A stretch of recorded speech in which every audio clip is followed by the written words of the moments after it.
신약성경 누가복음 2장 10절 11절 2절 말씀입니다. 2절밖에 안 되니까 우리 오늘 아침엔 우리 한번 같이 읽어볼까요? 10절 11절 말씀 화면을 보셔도 좋고 여러분 여신 성경을 보셔도 좋습니다. 같이 한번 읽습니다. 천사가 이르되 무서워하지 말라. 보라 내가 온 백성에게 미칠 큰 기쁨의 좋은 소식을 너희에게 전하노라. 오늘 다윗의 동네에 너희를 위하여 구주가 나셨으니 곧 그리스도 주시니라. 아멘. 어제 혹시 깜짝 놀라신 분, 어제가 아니죠. 오늘 새벽이네요. 오늘 새벽 한 3시 20분쯤 집이 막 흔들려가지고 누가 집을 흔드나 이러고 일어나 봤더니 하나님이 흔들고 계시더라고요. 그래서 혹시 그릇 같은 거 안 깨지셨습니까? 한 주간을 지나가면서 생각해 보니까 웃을 만한 일이 없네요. 늘 가슴이 철렁하고 힘들고 불안하고 그런 시간들 우리가 터벅터벅 살아온 게 아닌가 그런 생각이 들어서 오늘 주일 아침은 한번 웃고 시작해 보십시다. 공주병에 걸리신 할머니 한 분이 계셨답니다. 공주병이 어떤 병인지 공주들은 아시죠? 근데 이분이 어느 날 이제 예쁘게 단장을 하고 택시를 이제 타고 이제 가는데 뒤에서 트럭을 탄 청년이 막 쫓아오면서 같이 가 처녀, 같이 가 처녀 막 그러는 거예요. 그래서 참 나를 알아보는구나. 내가 아직도 처녀의 몸매를 가지고 있지. 처녀같이 보이나 봐. 이제 보청기를 꺼내서 좀 자세히 들으려고 딱 귀에다 꼽았더니 갈치가 1,000원, 갈치가 1,000원. 갈치가 1,000원을 공주병 할머니는 가치가 처녀로 들을 수 있습니다. 근데 이런 얘기가 참 좋은가 봐요. 가치가 처녀 이런 얘기 들으면 좋죠. 공주들. 공주 오래되셨는데도 지금도 처녀 같다고 그러면 좋고 딸하고 같이 가는데 아우 언니 같아요 이러면 괜히 철없이 막 좋아하고 좋아하는 얘기로 한번 인사하면 어때요? 옆에 분들하고 오늘 한 가지 말로만 인사하십니다. 젊어 보이십니다. 같이 한번 인사하십시다. 젊어 보이십니다. 진짜입니다. 진짜입니다. 그거 봐요. 좋아하시잖아요. 제가 뭐 설교를 30분 하는 것보다 젊어 보인다고 얘기하면 훨씬 위로를 받고 돌아갈 것 같아요. 늘 마음도 젊으시기를 주님의 이름을 축원합니다. 복음이란 무엇인가? 사뭇 좀 도전적인 질문 제목으로 삼았어요. 복음이 뭘까요? 굿뉴스, 좋은 소식이죠. 뭐 가스펠이라고도 우리는 말하는데 좋은 소식을 가리켜 복음이라고 말합니다. 또 우리가 들고 있는 성경의 몇 권의 제목이죠. 마태 복음, 마가 복음 이렇게 말이죠. 자, 성경이 담고 있는 모든 진리를 통칭해서 또 복음이라고 하기도 합니다. 누구에게 복음을 전한다 이러면 하나님의 말씀, 하나님이 우리에게 말씀하신 성경 말씀 다를 전한다 이런 뜻이죠. 그렇게 보면 우리는 복음에 익숙한 사람들입니다. 그런데 여러분 정말 복음이 뭔지 아십니까? 그 복음에 담고 있는 좋은 소식은 어떤 소식인지 여러분 아십니까? 오늘 성경을 통해서 한번 찾아보려고 하는데요. 우리 누가복음 공부하고 있지만 누가복음 함께 나누고 있지만 누가복음에서 조금 외도를 해서 바깥으로 나가서 다른 곳에서 좀 말씀을 폭넓게 찾아봤으면 좋겠습니다. 부잣집 아이가 하나 있었습니다.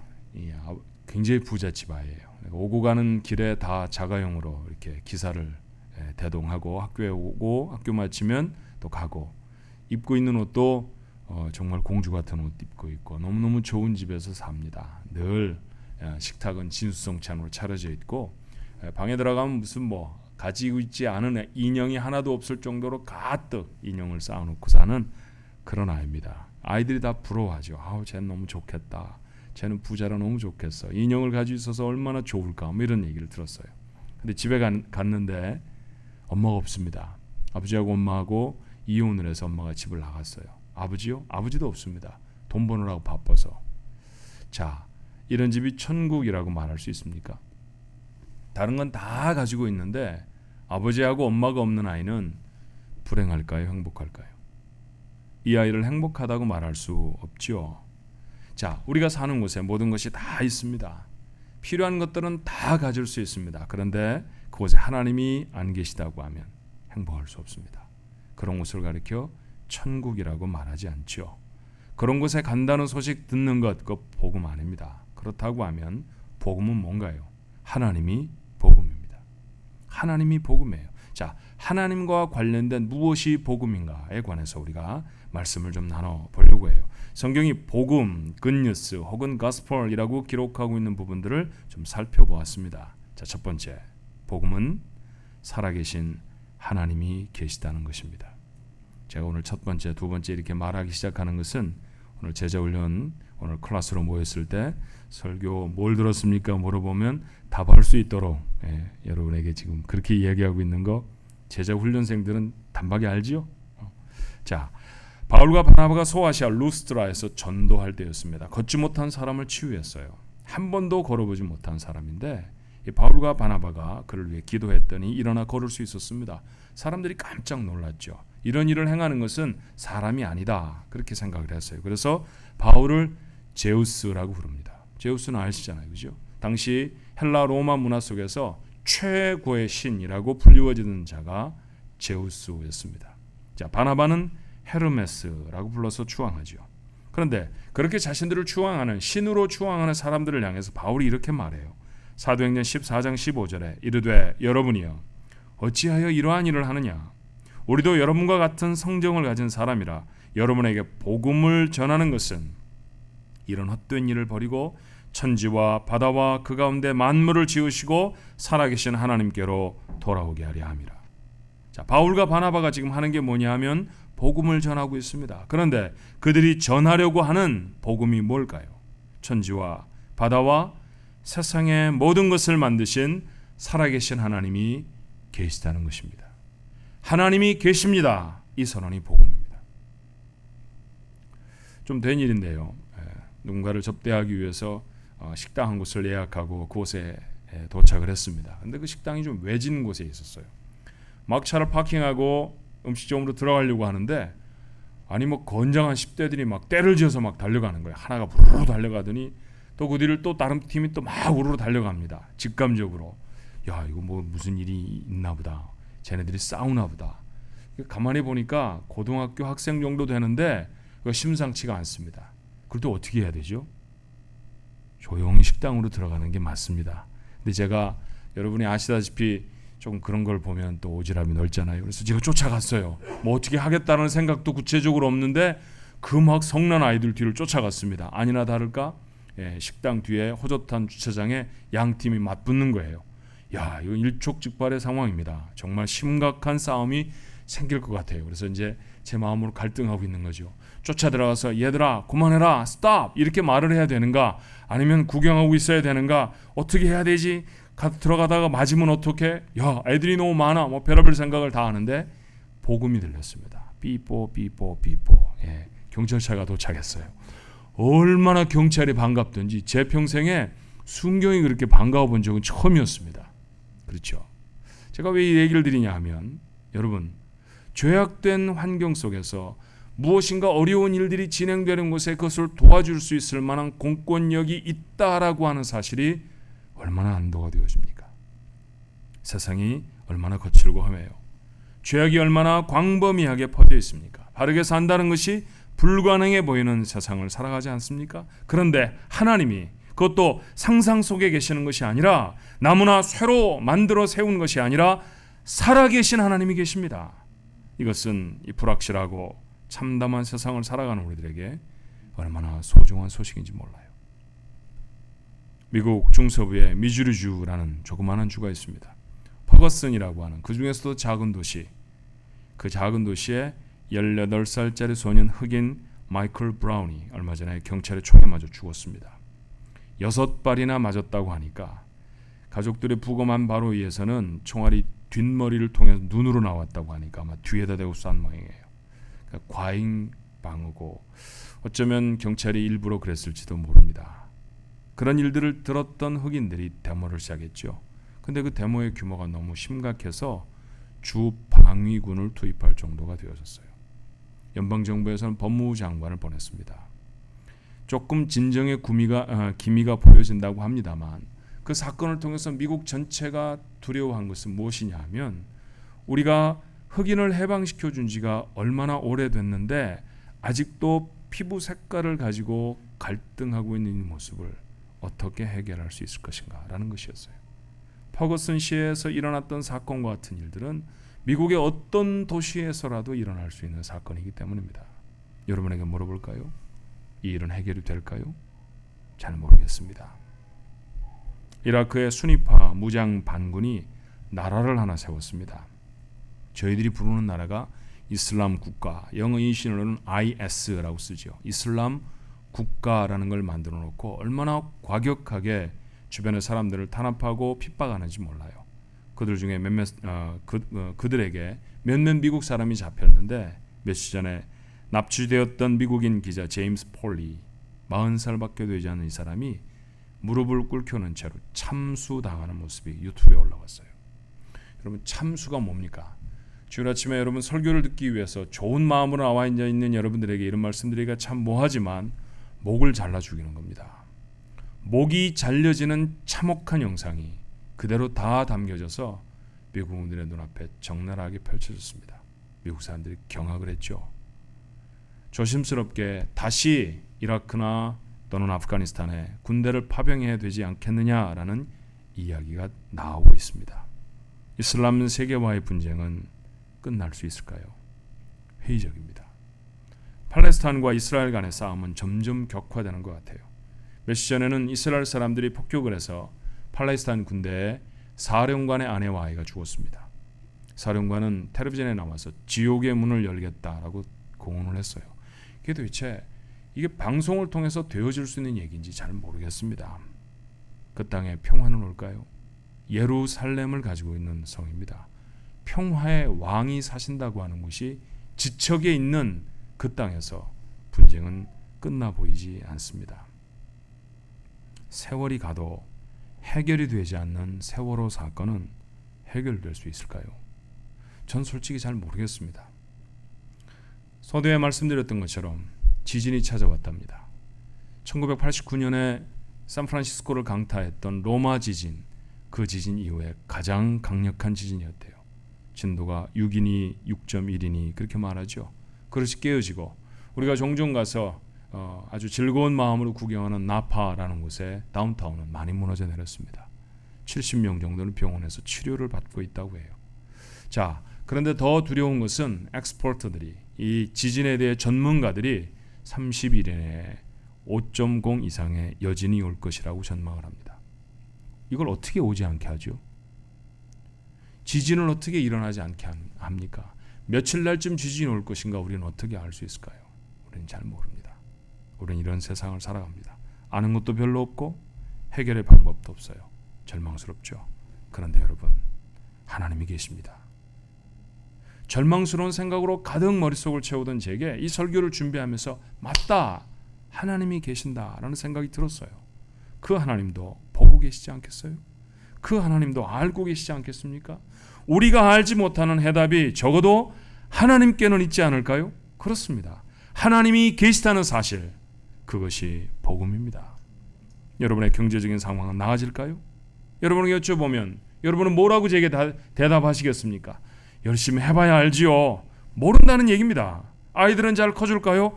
아직은 괜찮지만 불안하기만 합니다. 건강과 사고에서 여러분은 안전합니까? 잘 모릅니다. 우리는 국제적인 문제나 나 말고 다른 지역에서 일어나는 사건뿐만 아니라 내 삶에 생겨지는 문제에도 여전히 답이 없습니다. 그런데 똑같은 대답을 할 수 있잖아요. 하나님이 계십니다. 다른 사람에게는 몰라도 그 하나님이 내게는 아버지입니다.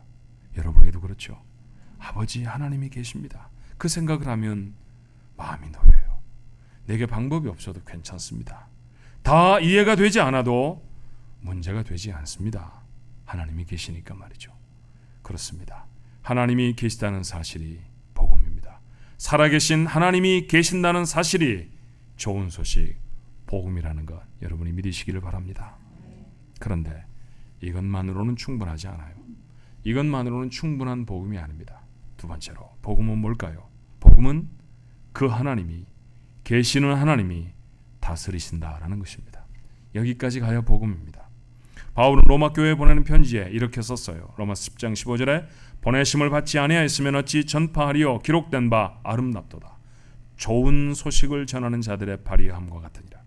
자, 성경 속에 좋은 소식, 굿뉴스 혹은 가스펠이라고 되어져 있는 단어들을 찾는다고 그랬죠. 여기도 좋은 소식이라고 했습니다. 그런데 바울이 말하고 있는 로마서 10장 15절의 말씀은 구약 성경 이사야서 52장 7절의 인용이에요. 근데 52장 7절의 말씀은 좀 다르게 기록되어 있더라고요. 자, 그 말씀은 이렇습니다.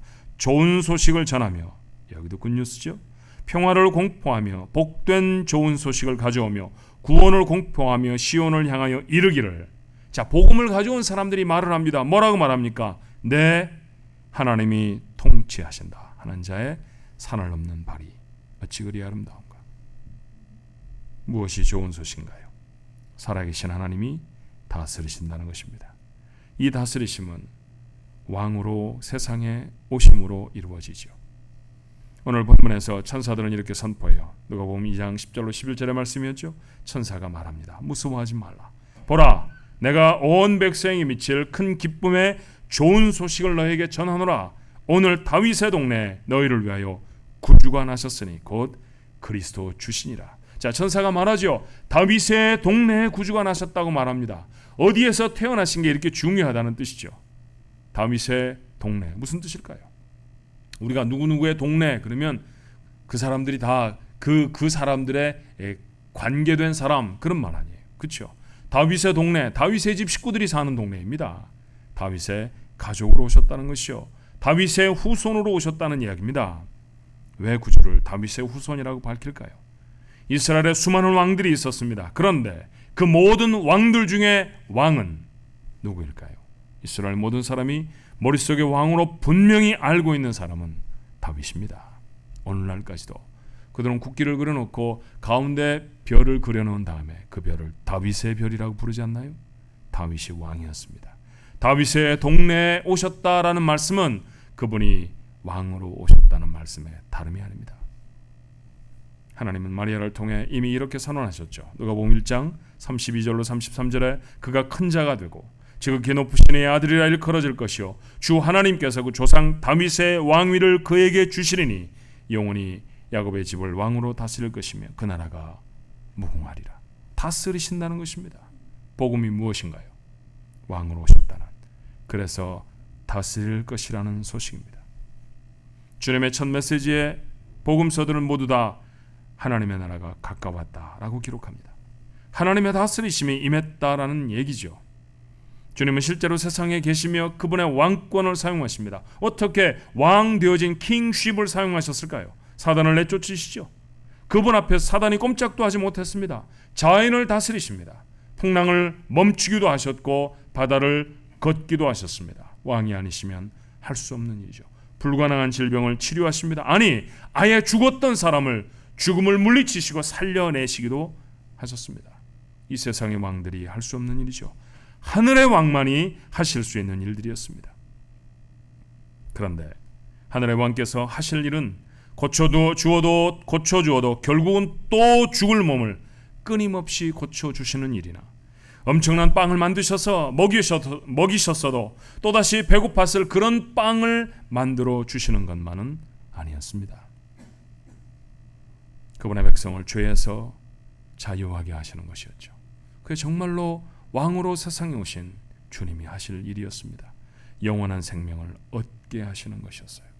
한두 번 떠가고 또다시 물을 뚫어와야 하는 그런 음물물을 주는 것이 아니라 영원하도록 가람이 없는 생명의 생수를 주시는 것이 주님이 하시고 싶은 일이었습니다. 이 왕권을 행사하시기 위해 주님이 하셔야 할 일이 있었습니다. 다른 것이 아니라 죽으시는 것이었어요. 그러므로 복음은 세 번째로 그리스도께서 우리를 위해 죽으셨다라는 소식입니다.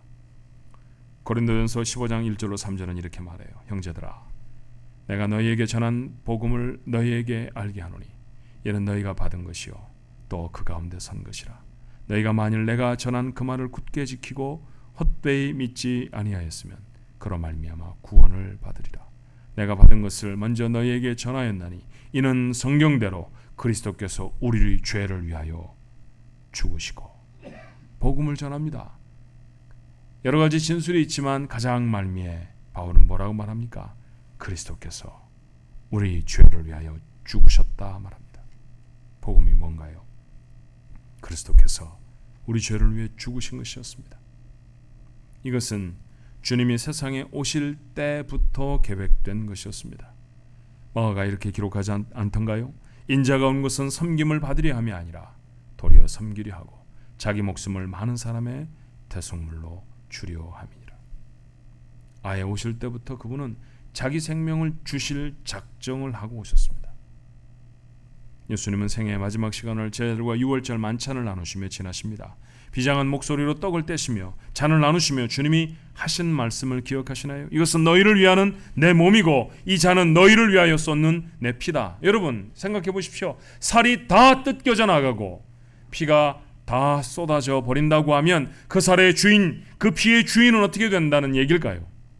죽는다는 얘기에 다름이 아니죠. 유월절 만찬에 참여했던 제자들 모두가 다 압니다. 주님이 죽으시겠구나. 주님이 나를 위해 죽으시겠구나. 우리는 겟세마네 동산에서 주께서 하셨던 절규의 기도를 합니다. 얼마나 간절했든지, 얼마나 절절했든지 땀을 피처럼 쏟으셨죠. 그 기도의 내용은 하나였습니다.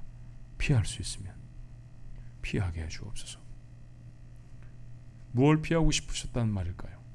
십자가에서 죽음을 피하고 싶으셨다는 얘기입니다. 피할 수 있으면 피하게 해 주옵소서. 여러분은 사건의 결과를 아시죠? 주님은 십자가에 달리셨습니다. 피할 수 있으면 피하게 해 주옵소서라고 기도하셨지만 주님은 피하실 수가 없어서 십자가를 지셨습니다. 만약에 죄인을 그 묶여져 있는 죄에서 해방할 수 있는 다른 방법이 있었다면 주님은 그렇게 하셨을 것입니다. 하늘의 천군과 천사를 동원해서 악한 것들과 대적해 싸워 다 멸하시면, 그러면 우리가 구원받고 그러면 우리가 자유케 되어진다고 하면 주님은 서슴지 않고 그렇게 하셨을 것입니다. 그런데 방법이 없었습니다. 다른 방법이 없었습니다. 자기 생명을 죄의 값으로 지불하시는 것 외에는 우리를 살리실 수 있는 방법이 없었습니다. 그래서 죽으셨습니다. 하나님의 아들이 죽었다는 얘기는 참담한 얘기고 망극한 이야기지만 그러나 그게 복음이라는 사실을 잊지 않아야 합니다. 왜일까요? 주님이 죽으셨으니까 나는 죽지 않을 것입니다. 이유가 무엇입니까? 내 죽음을 대신 죽으셨기 때문입니다. 그분의 죽음의 값이 헛되이 되지 않을 것이기 때문에 나는 반드시 살아날 것입니다. 그것이 복음이라는 것이죠. 하나님의 아들이 죽어야 한다는 것 엄청나고 충격적인 사건입니다. 그것밖에는 우리가 새 생명을 얻을 수 있는 방법이 없었다는 것에서 우리를 향해서는 놀라운 복음의 다름이 아닌 줄로 믿습니다. 이야기 조금 더 넓혀서 볼까요? 마태복음 4장 23절의 말씀은 이렇게 되어 있습니다. 예수께서 온 갈릴리에 두루 다니사 그들의 회당에서 가르치시며 천국 복음을 전파하시며 백성 중에 모든 병과 모든 약한 것을 고치셨다고 했어요. 누가복음 4장 18절에도 비슷한 얘기가 있죠. 주의 성령이 내게 임하셨으니 이는 가난한 자에게 복음을 전하게 하시려고 내게 기름을 부으시고 나를 보내사 포로된 자에게 자유를, 눈먼 자에게 다시 보게 함을 전파하며 눌린 자를 자유롭게 하셨다고 말입니다. 병을 고치고 가난한 자들이 도움을 받고 갇힌 자들이 자유하게 됩니다. 좋은 소식이죠. 좋은 소식 아닙니까? 복음입니다. 성경은 이것이 주님이 오셔서 이루실 복된 사건이라고 선포하십니다. 현세를 살아가면서 부분적으로 누릴 수 있죠. 그리고 내세에서는 온전히 누릴 축복들인 줄로 믿습니다. 하나님의 다스리심으로 가능한 일이죠. 그러나 이 모든 일들을 위해 주님이 하셔야 할 일은 죽으셔야 했던 것이었습니다. 성경에 나타난 모든 하나님 나라의 축복, 그것은 다른 것으로는 살 수 없습니다. 그리스도의 피로 밖에는 살 수 없는 줄로 믿습니다. 그 피가 우리 손에 있잖아요. 그러니까 천국의 모든 축복들은 우리가 우리 것으로 할 수 있는 권한이 우리에게 있다는 것이죠. 맞습니다. 오늘 우리에게도 질병이 치유되어지고 가난함을 극복하며 자유를 얻는 축복이 필요한 줄로 믿습니다. 어떻게 얻을까요? 주님의 십자가 밖에서는 도무지 가능하지 않습니다. 주님의 십자가 안에서 가능한 줄로 믿습니다. 이게 복음이죠. 주님의 십자가를 붙드는 것, 그 십자가를 붙드는 자에게 하나님의 모든 한계를 극복해 되어지는 복음 복음의 사건을 이루어 주실 줄로 믿습니다. 복음은 살아계신 하나님이 계신다는 것입니다. 여러분의 상황을 다 이해하려고 하지 마십니다. 다 모릅니다. 해결의 방법 당연히 우리에게 없습니다. 그렇잖아요. 그래도 하나님이 계십니다. 이건 얼마나 우리에게 든든한 보장이 되는지 몰라요. 복음은 그 하나님이 계시기만 하고 팔짱을 끼고 구경하시는 것이 아니라 다스리신다는 것. 오늘 그것을 우리에게 설명해 줍니다. 이 일을 위해 다스리시기 위해 우리의 삶 속으로 하나님의 아들 하나님이 오셨습니다. 복음은 그렇게 오신 주님이 내 죄를 위해 죽으셨다는 것이죠. 왜?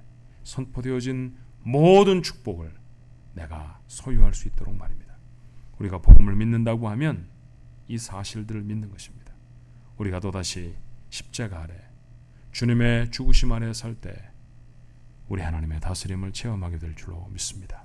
그렇게 질병이 치유되어지고 가난을 딛고 일어서서 자유를 회복해 되는 귀하고 복된 하나님의 사람들, 여러분의 삶이 되시기를 주님의 이름으로 축원합니다. 기도하십시다. 늘 입에 올렸던 복음입니다만 복음이 구체적으로 무엇을 말하는지 오늘 저희들이 누가의 선포를 통해서 다시 한번 생각해 보았습니다. 복음은 하나님이 계시다는 것입니다. 정말 다행입니다. 이 무자비한 세상에 우리만 두지 않으시고 하나님이 함께 하시니 얼마나 다행인지요. 더 감사한 것은 그 하나님이 다스리신다는 것입니다. 우리 가운데 계셔야 우리의 삶과 우리의 환경을 다스리실 수 있기에 주님은 보좌를 비우시고 세상에 오셔서 우리와 함께 하십니다. 그래서 우리는 그분의 이름을 임마누엘이라고, 하나님이 우리와 함께 계신다라고 기억합니다. 함께 계셔주셔서 감사합니다. 그런데 그저 다스리기만 하고 우리는 구경만 하라고 하지 않으시고 그 다스리셔서 그 온전케 하시는 축복들을 내가 이 땅을 살아가면서도 경험할 수 있도록 질병에서 온전케 되어지고 가난함에서부터 자유케 되어지고 우리를 막아서고 있는 문제들을 격파할 수 있도록 하나님 우리에게 능력이 되어주시려고 주님 죽으셨다고 말씀하셨습니다. 주님의 십자가의 보혈이 내 안에 있습니다. 그 피로 세상을 이기는 하나님의 사람들 되게 해주옵소서. 불확실한 세상 속을 살아갑니다. 그러나 이길 것입니다. 주님의 십자가를 붙들고 있는 한 승리할 것입니다. 보혈의 공로가 우리에게 확인되는 한 지지 않을 것입니다. 이 담대함으로 또 한 주간, 아니 남은 생애를 승리하며 살아갈 수 있는 우리 가족들 되어지게 축복하여 주시옵소서. 예수님 이름으로 간절히 기도하옵나이다. 아멘.